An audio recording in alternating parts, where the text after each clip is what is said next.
Bueno, buenas tardes.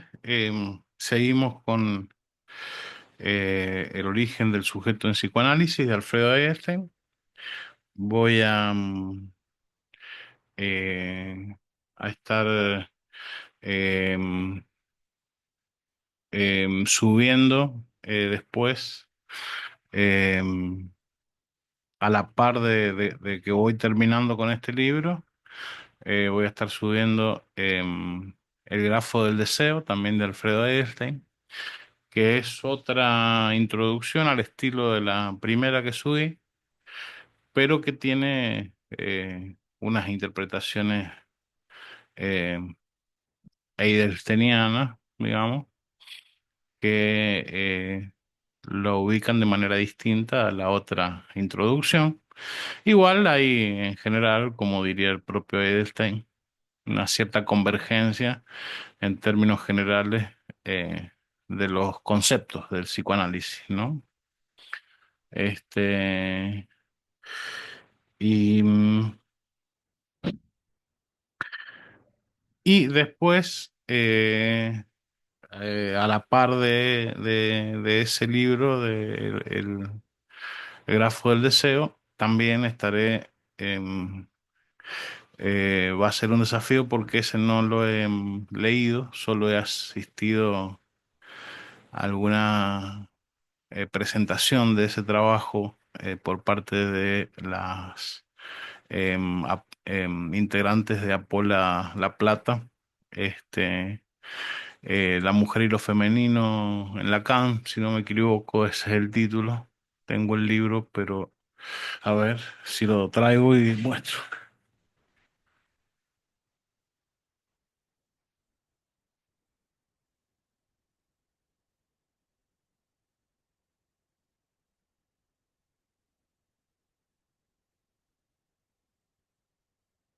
Bueno, ahí se ve al revés, porque estoy grabando con la cámara de adelante.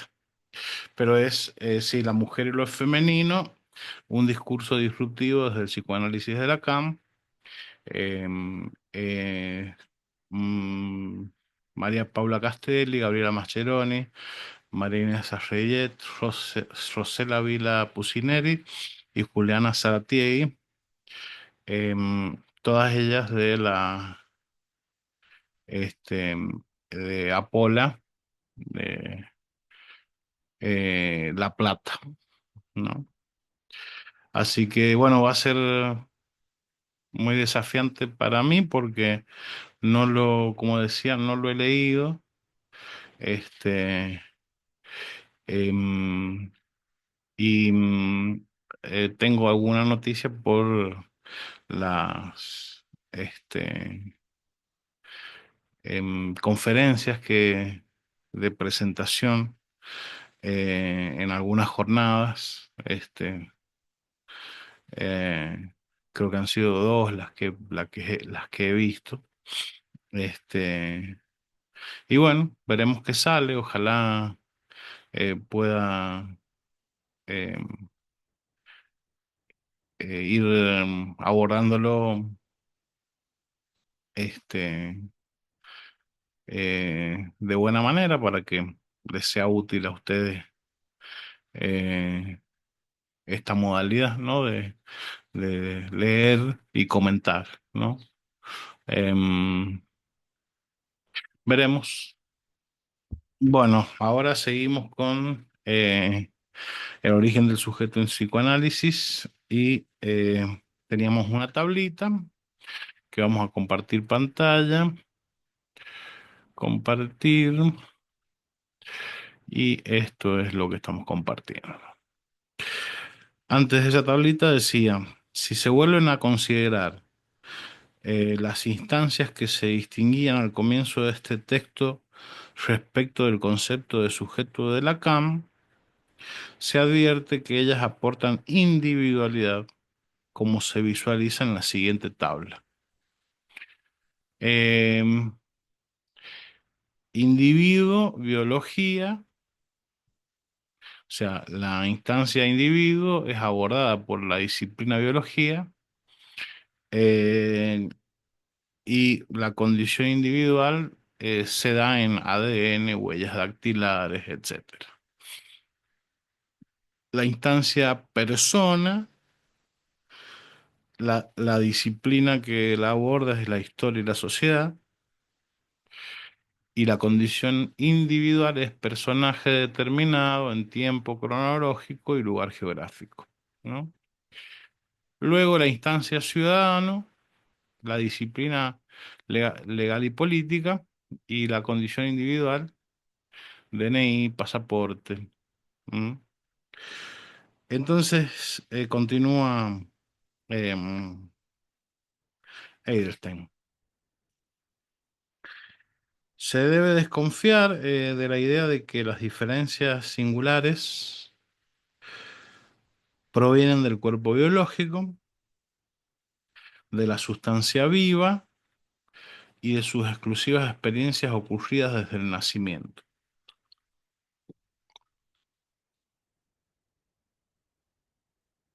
Pero además, los datos biológicos puros no cambian por sí mismos ni el significado ni el sentido de la vida, salvo que los rasgos y características biológicas y las experiencias diferenciales signifiquen algo para alguien en función de la lengua y su otro, habilitando así el más allá de todo decir, el más allá de todo decir, que es el campo del sentido, ¿no? Em, y de hacerlo es que funcionan, bueno, a ver si puedo aclarar esto. Los datos biológicos puros no cambian por sí mismos ni el significado ni el sentido de la vida, dice, ¿no? Lo que verdaderamente cambia el significado y el sentido de la vida em, eh, serían el significado que para alguien tenga en función de la lengua y el otro, esos datos biológicos puros, ¿no? ¿Se entiende, no? Es decir, insiste con esto de primero el significante, primero lo simbólico, luego todo lo demás, ¿no? Em, no, y de hacerlo, o sea, eh, que haya un sentido de la vida, ¿no? Em, y de hacerlo es que funcionan como significantes, no como señales naturales. Bien, claro, la misma disciplina biología, neurología, neurobiología, son significantes, ¿no? Y cada teoría dentro de cada disciplina no es ni más ni menos que un conjunto significante articulado. Em, por lo tanto, este, esa es la razón de afirmar que es en tanto significante que lo biológico podría atribuir un sentido a la vida, ¿no? En el ejemplo que está poniendo acá, ¿no? Él se puso a hablar del sentido de la vida, ¿no? Porque veníamos hablando de neuronas, genes, y esta insistencia de la neurociencia, de cierta neurociencia, de buscar este, el gen de la violencia, el gen de la felicidad, el gen, ¿no? Entonces dice, bueno, no, si, eh, si esas características biológicas cambian el sentido de una vida, lo hacen primero que nada porque eh, funciona el campo del significante y del otro, de la lengua y su otro, ¿no? Eh, entonces, em, funcionan como significantes, no como señales naturales.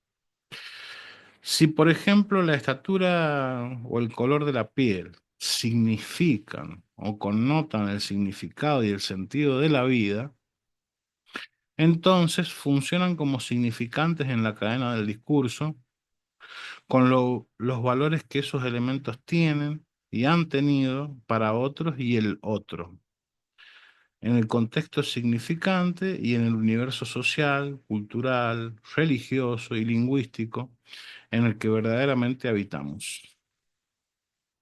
Desde esta perspectiva, que entiendo como un desarrollo necesario a partir de lo más subversivo de Lacan, su subversión del sujeto, cabe destacarse tres consideraciones. Tres consideraciones. Una, que para Lacan, justamente por estas cuestiones de la particularidad, fue necesario desarrollar un nuevo concepto mediante un neologismo, la langue, la lengua. Otro psicoanalista, cuando va a referirse a la langue, dice la lengua. Y está bien, me parece. Entonces, ese neologismo, la lengua, que establece el campo de estudio de las coordenadas particulares de la relación de una lengua materna, que establece el campo de estudio de las coordenadas particulares de la relación a una lengua materna, es decir, la lengua materna se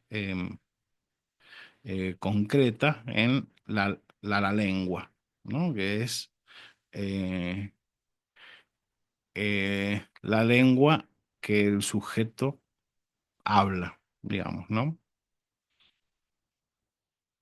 Em,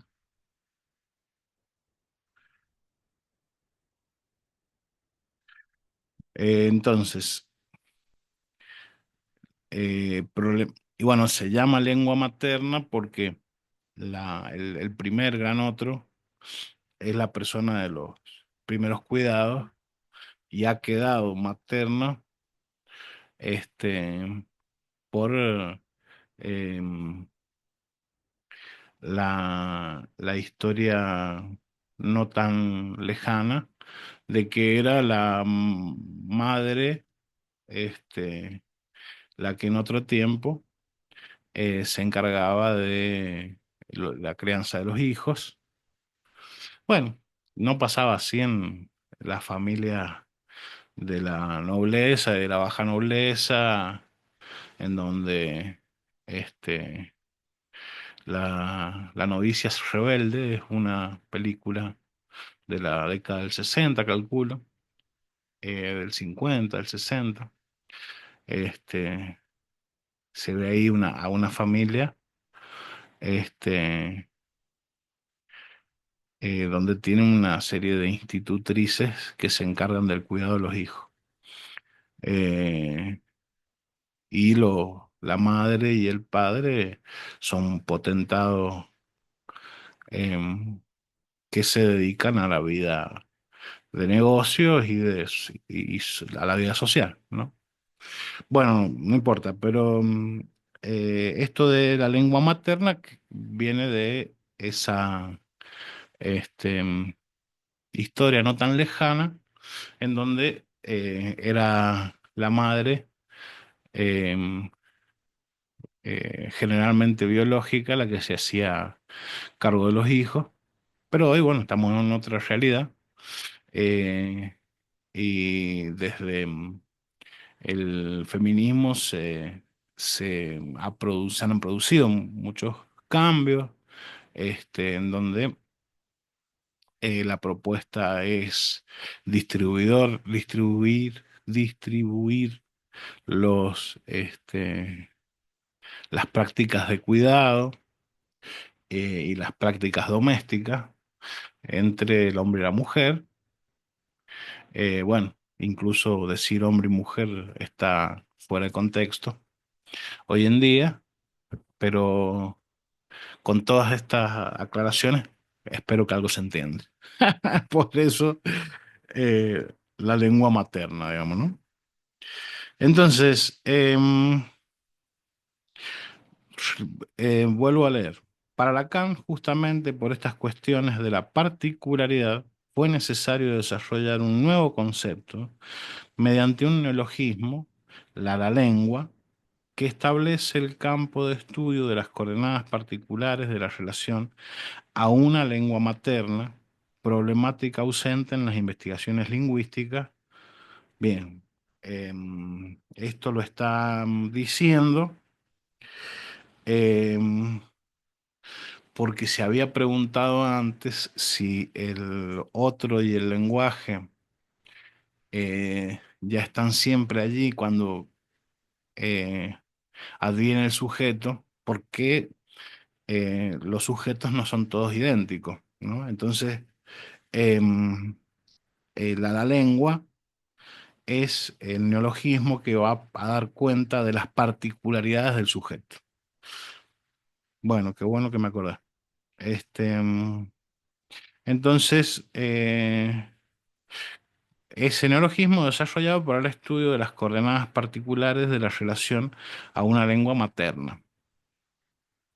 Problemática ausente en las investigaciones lingüísticas que indica la coordinación ineliminable de la lengua, de la lengua, en la lengua materna.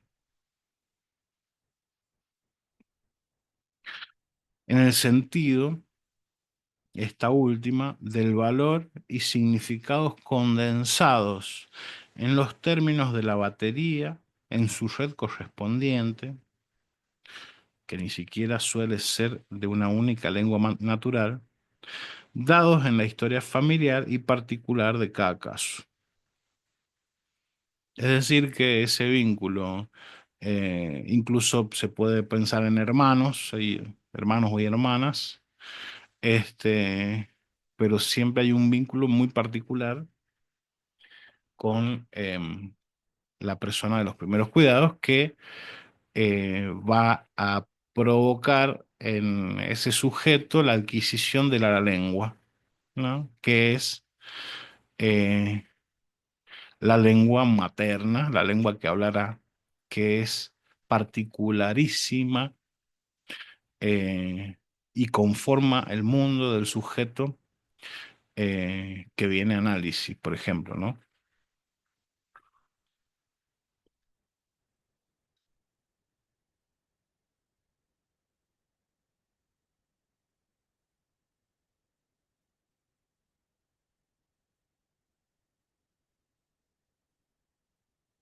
Segundo,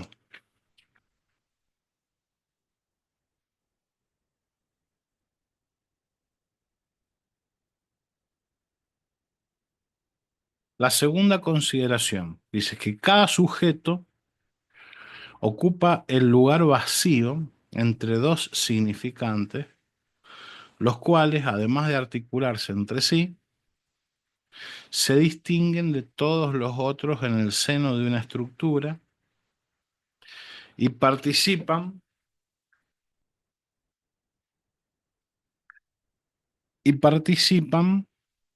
de la articulación en red de varias cadenas significantes, lo que evidentemente es particular. Sigue haciendo hincapié para diferenciar singularidad de particularidad, ¿no? Entonces, cada sujeto ocupa el lugar vacío entre dos significantes, los cuales, además de articularse entre sí, se distinguen de todos los otros en el seno de una estructura y participan de la articulación en red de varias cadenas significantes, lo que evidentemente es particular. em, porque un arreglo en la teoría de matrices en matemática, se ocupa el término arreglo para eh, señalar cómo está emplazada los elementos de una matriz, ¿no? Entonces, em,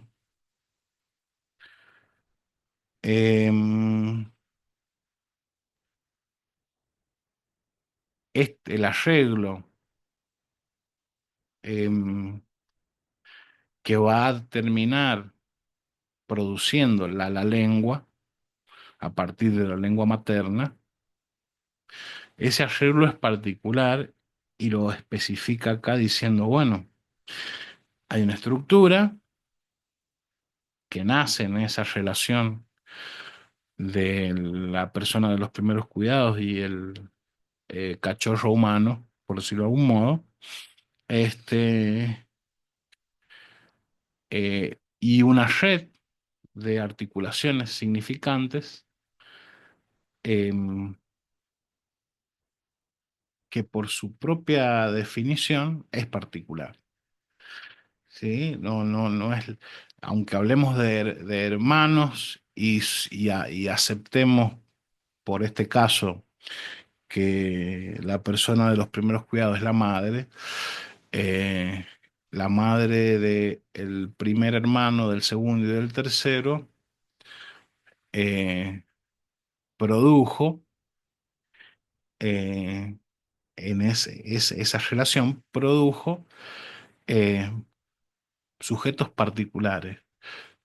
La lengua del hermano uno no es la lengua del hermano 2 ni del hermano 3, ¿no?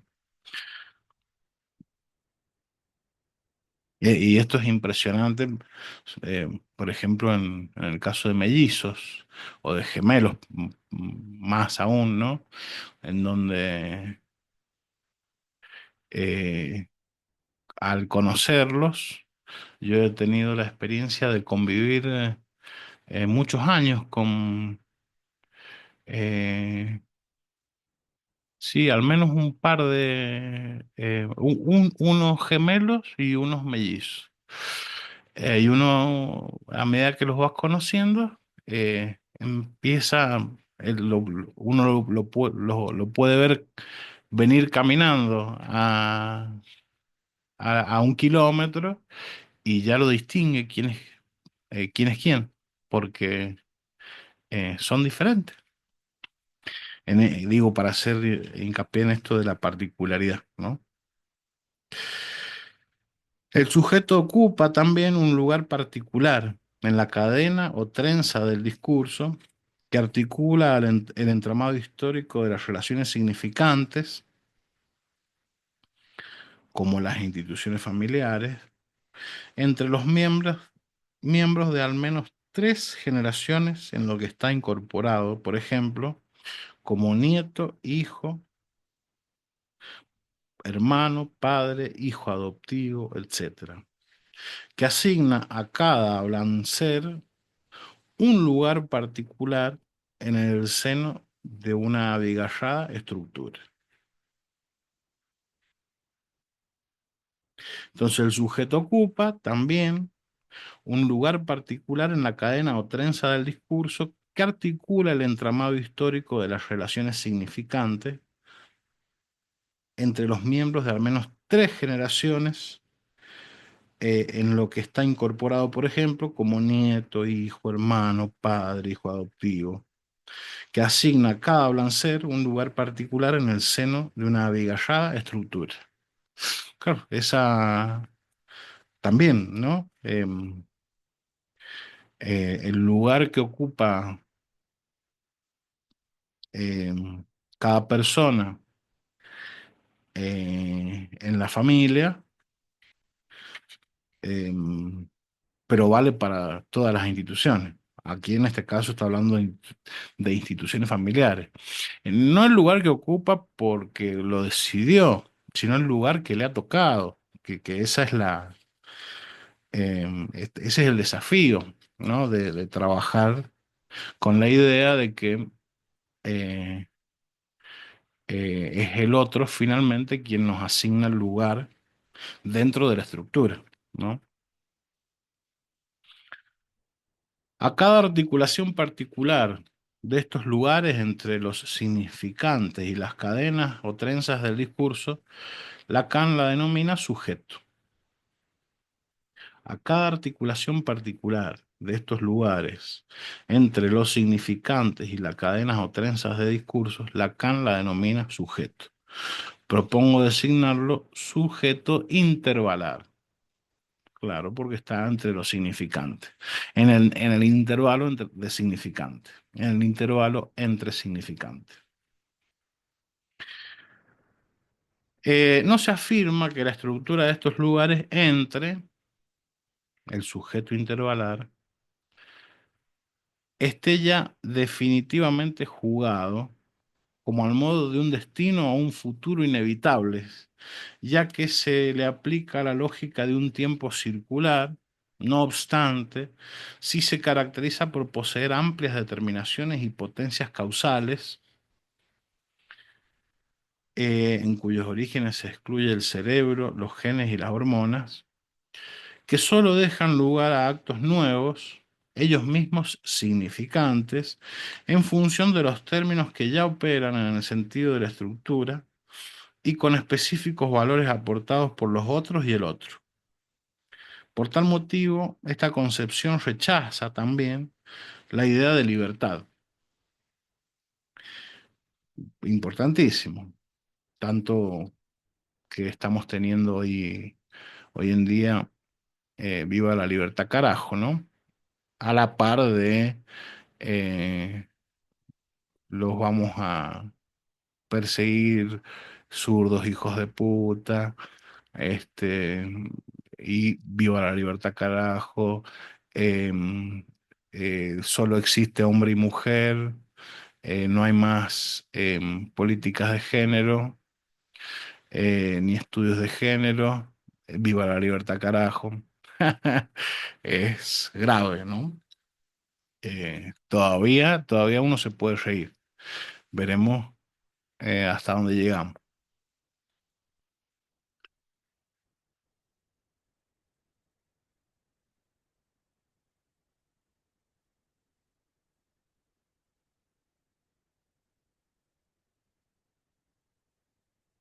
Puede advenir lo nuevo, pero solo lo será en función de las coordenadas de su contexto en el futuro anterior. Consultado Lacan sobre la relación entre libertad y psicoanálisis, tema altamente valorizado por los psicoanalistas que fundan su posición en la idea de responsabilidad subjetiva, en una entrevista en la televisión de 1972 respondió. Entonces viene Lacan y le preguntan sobre la relación entre libertad y psicoanálisis. Y Lacan dice, se ríe, sí, esos términos me hacen reír, sí. Yo no hablo nunca de libertad. Fin de la cita de Lacan. Se puede ser creador, revolucionario e incluso subversivo. Se puede crear términos, objetos y prácticas, todos ellos nuevos, lo que sucede con frecuencia en sociedades como la nuestra, que alientan el cambio y el progreso. Pero es imposible serlo más allá de los límites lingüísticos, religiosos, ideológicos, familiares, políticos, etcétera. O sea, adviene lo nuevo, pero limitado por em, el otro, ¿no? Que sería lo que lo ha intentado especificar aquí, pero que no se puede, porque inmediatamente hacemos un conteo de qué cosas es el otro, de algo nos olvidamos y algo va a aparecer después, como novedad, ¿no? Entonces, Eh, lo nuevo puede advenir señalando algo de la libertad de crear algo nuevo, pero no va a ser em, la libertad de esa novedad no va a ser, no va a estar por encima de las determinaciones del otro, lingüísticos, religiosos, ideológicos, familiares, políticos. Ni siquiera los científicos pueden hacer descubrimientos o inventos más allá del contexto teórico de su momento. Hubiese sido imposible que, por ejemplo, las teorías de Einstein, uno de los casos más sorprendentes de creatividad y novedad producidas por un solo hombre, hubiesen podido existir antes de la topología, la teoría del movimiento browniano, la hipótesis de los cuantos de luz y las paradojas de las mediciones de la velocidad de la misma. La teoría de la relatividad fue descubierta simultáneamente, aunque con diferentes orientaciones por Einstein y Poincaré. Esto demuestra que dependieron más de los cambios teóricos del contexto científico e intelectual que de las condiciones particulares. Claro, ahí más adelante le voy a decir a este que en Hermann Hesse, el lobo estepario, también hay algo parecido. Em, eh, el lenguaje estaba por decir algo, el lenguaje así, eh, al margen de cualquier persona, el lenguaje estaba por decir algo, es decir, estaban dadas las condiciones, por ejemplo, para que apareciese la teoría de la relatividad. Y esa hipótesis de trabajo eh, permite comprender que se descubra, que se invente la teoría de la relatividad eh, por parte de dos personas que no se conocían y vivían en lugares muy distintos, ¿no? Em, entonces, lo nuevo depende menos, lo nuevo depende más de los cambios teóricos del contexto científico e intelectual que de las condiciones particulares. Es decir, em, gen, neurona, em, axones, em, dopamina, serotonina. En este punto, creo conveniente hacer una última articulación, en este caso entre el psicoanálisis y la teoría de cuerdas, no solo por ser un capítulo destacado de los últimos desarrollos de la física, sino porque además Lacan posee una teoría de lazos, nudos y trenzas, que suele ser tenida en cuenta por sus seguidores, pero que al desconocer estos avances científicos y la posición filosófica de Lacan,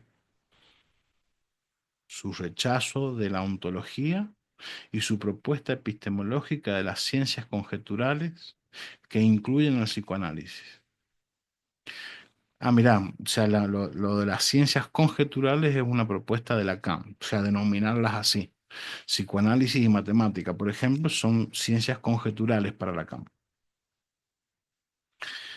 en oposición a ciencia empírica, digamos, ¿no? Entonces,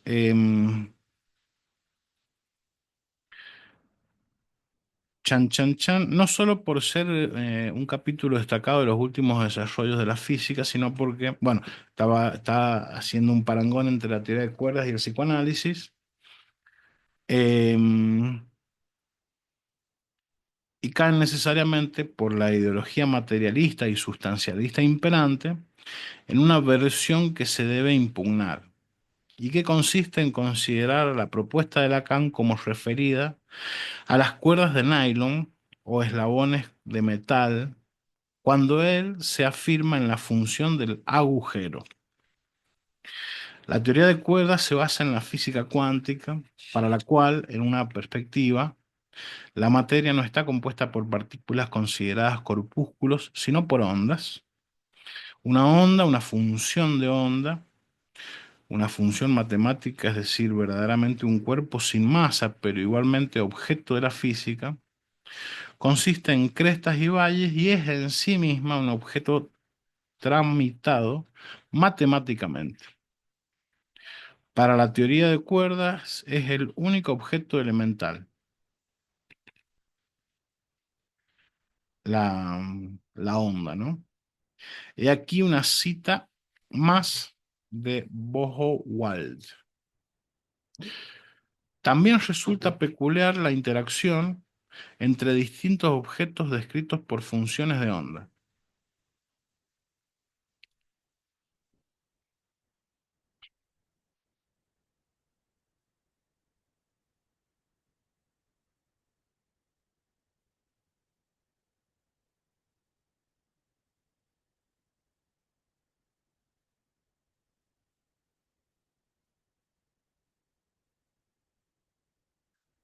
También resulta peculiar la interacción entre distintos objetos descritos por funciones de onda.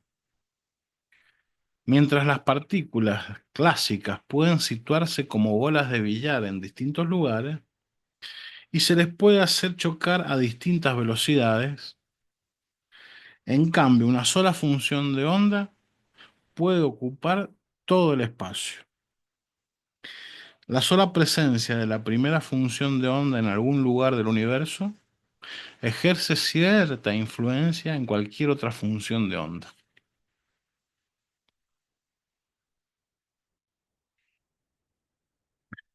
Esta teoría coincide con la forma en que debe ser planteado el modo de existencia del sujeto.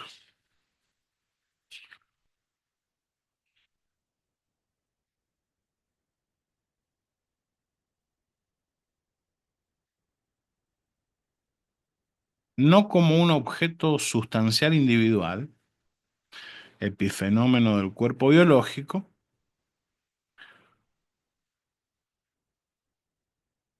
es decir, como algo que aparece a partir del cuerpo biológico, ¿no? Epifenómeno del cuerpo biológico, em, investido de energía, la libido, las pulsiones o el goce, sino como un ente que, sin perder la condición particular, existe solo en superposición, interferencia e inmixción con los otros, los pequeños otros y el otro. Es decir, está atravesado el sujeto todo el tiempo por todos em, los discursos que son arreglos significantes, eh, y esos discursos em, pueden estar localizados incluso en continentes distintos y sin embargo eh, el sujeto está atravesado por él, ¿no?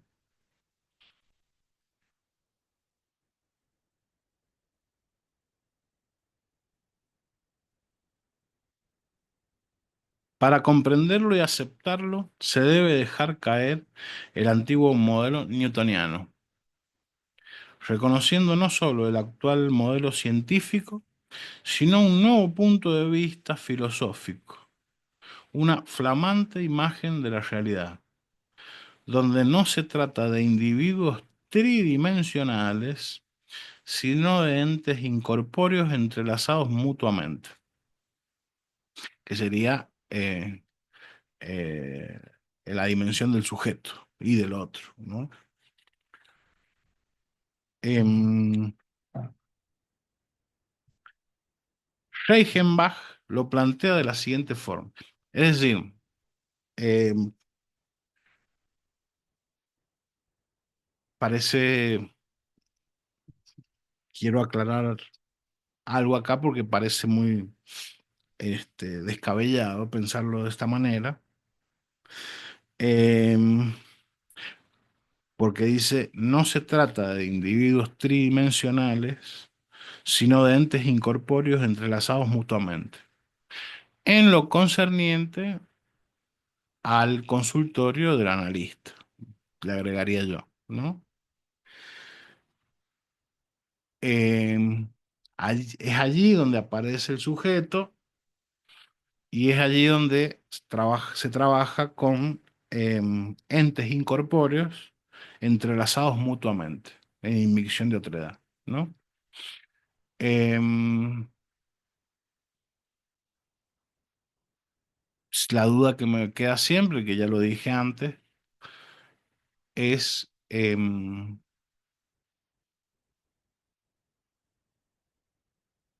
cómo llevar eso em, fuera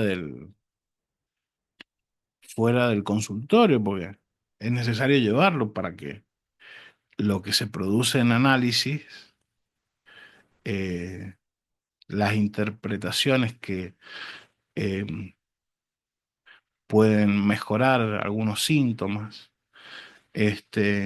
se sostengan fuera del análisis. Este, Em, entonces ahí a mí se me produce una duda que es cómo hacerlo si fuera del consultorio nos manejamos como eh, personas tridimensionales, de carne y hueso, que tienen sueño, están agobiados por el trabajo.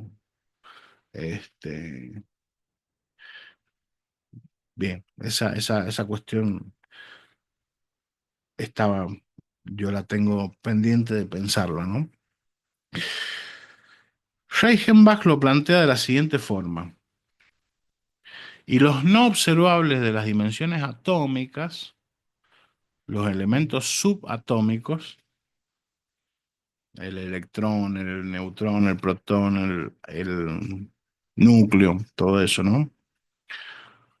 Em, Contrariamente a los del mundo de las grandes dimensiones, no pueden ser determinados singularmente por el postulado de un sistema normal, porque tal sistema no existe.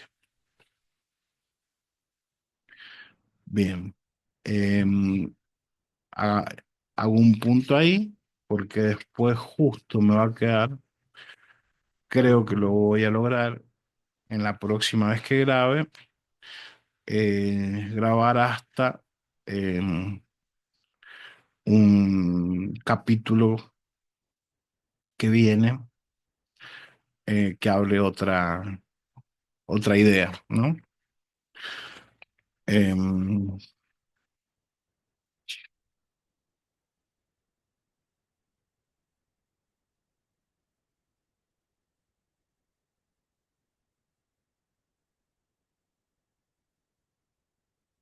bueno, sí, si le pongo pilas, lo vamos a ver si avanzo un poquito más ahora y ya lo dejamos.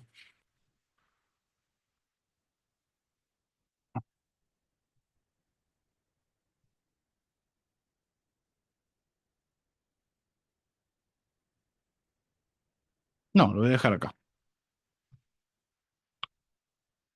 Bueno, nos vemos la próxima. Muchas gracias.